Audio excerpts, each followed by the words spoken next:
আসসালামু আলাইকুম বন্ধুরা, স্বাগত আমার এই বাংলার রান্নাঘর উইথ শেরিনার চ্যানেলে।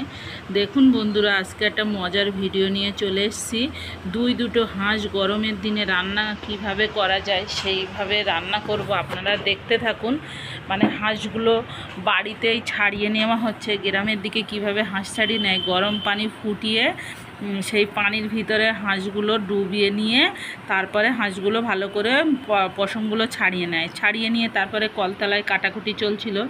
হাঁসগুলো কুটতে কিন্তু খুবই ঝামেলা ছিল, মানে কোটা যায় না, এত শক্ত ছিল হাড়গুলো। অনেক পুরনো হাঁস তো ওই জন্য। আর এই গরমের দিনে হাঁসের মাংস খেতে তো এমনি অনেকে চায় না, কিন্তু মানে পোলাও ভাত রান্না করেছিল, তা সবাই ভাবছিল যে হাঁসের মাংস খুবই সুন্দর হয়। দেখেছেন, একটা হাঁস খেতে অতগুলো হয়েছে, আর একটা হাঁস তো কাটাকাটি চলছে।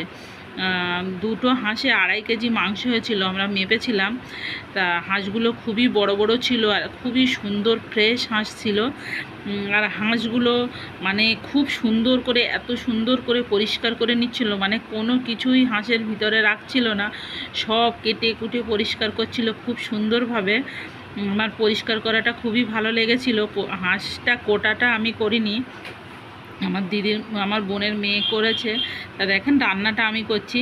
প্রথমে পেঁয়াজটা ভেজে নিয়ে, লাল লাল করে ভেজে নিয়ে তারপর আমি আদা রসুনটা দিয়ে দেব। আর কি বলবো বন্ধুরা, আমি বাপের বাড়ি গিয়েছিলাম, বাপের বাড়ি একটা চুলোয় রান্না করছিলাম।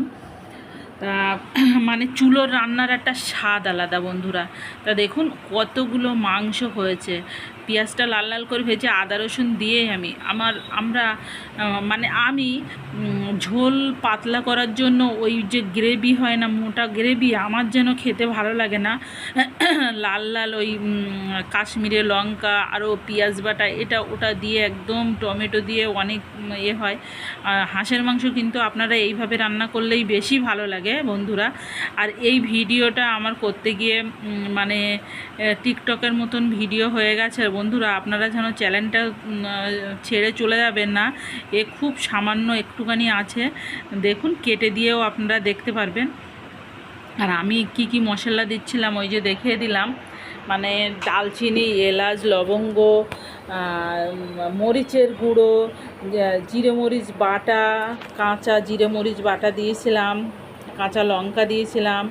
আর বন্ধুরা এইভাবে দেখেন, এইভাবে কষতে থাকলে যে আমি আপনাদের এত সুন্দর এই যে রান্নাটা দেখেই মন আত্মা ভরে যাচ্ছিল। আর হাঁসের মাংস কে কে খেতে ভালোবাসেন বন্ধুরা, প্লিজ প্লিজ প্লিজ আমার চ্যানেলটা শেয়ার করে আমাকে জানাবেন, কমেন্ট করবেন। আর রোজই তুমি কমেন্ট করো, আমার খুবই ভালো লাগে তোমার কমেন্টগুলো। আরও অনেকে করেন, সবার নাম বলছি না, কিন্তু সবাই যখন কমেন্ট করেন আমার মনে হয় যেন আমার পাশেই আছেন, আমার বন্ধু হয়ে গেছেন। আর দেখেন, হাঁসটা কষানো হয়ে গিয়েছিল, আমি অল্প করে পানি দিয়ে দিচ্ছিলাম। যেহেতু আমি চুলোয় রান্না করছি, একদম হালকা আঁচে দমে রান্না করব। আর এই রান্নাটা কিন্তু খুবই ভালো হয়। আর আমি ভিডিওটা খুব বাড়ানোর জন্য দেখেন, রান্নাটা আমার মানে ওই পানিটা মরার পরে দেখেন কত সুন্দর হয়ে গেছে রান্নাটা। একদম কষা কষা রান্না করব। এই কষা কষা মাংস খেতে মানে মিষ্টি পোলাওয়ের সঙ্গে খুবই ভালো লাগবে। আর বন্ধুরা কি বলবো, আমরা যে এই যে ভিডিও করে ইউটিউবেতে ছাড়ি, এর পিছনে কিন্তু অনেক কষ্ট আছে। আমরা যদি সবাই সবার ভালোবাসি, পাশে থাকি, কমেন্ট করি, শেয়ার করি, তাহলে আমাদের চ্যানেলগুলো কিন্তু অনেকটাই এগিয়ে যাবে। আর এগোনোর জন্য সাহায্য করলে খুবই ভালো। দেখেছেন বন্ধুরা, মিষ্টি ভাতটা মানে খুবই সুন্দর হয়েছিল। আর তরকারিটাও খুবই সুন্দর হয়েছে বন্ধুরা। কি কি রান্না করলাম সঙ্গে সঙ্গে আপনাদের দেখাচ্ছি। চিংড়ি মাছ ভাজা ছিল, মাছ ভাজা ছিল, আরও ছিল, তুলে নিয়ে গিয়েছিলো ডিম ভাজা, আলু ভাজা, বেগুন ভাজা। আল্লাহ হাফেজ। ডাল ছিল বন্ধুরা।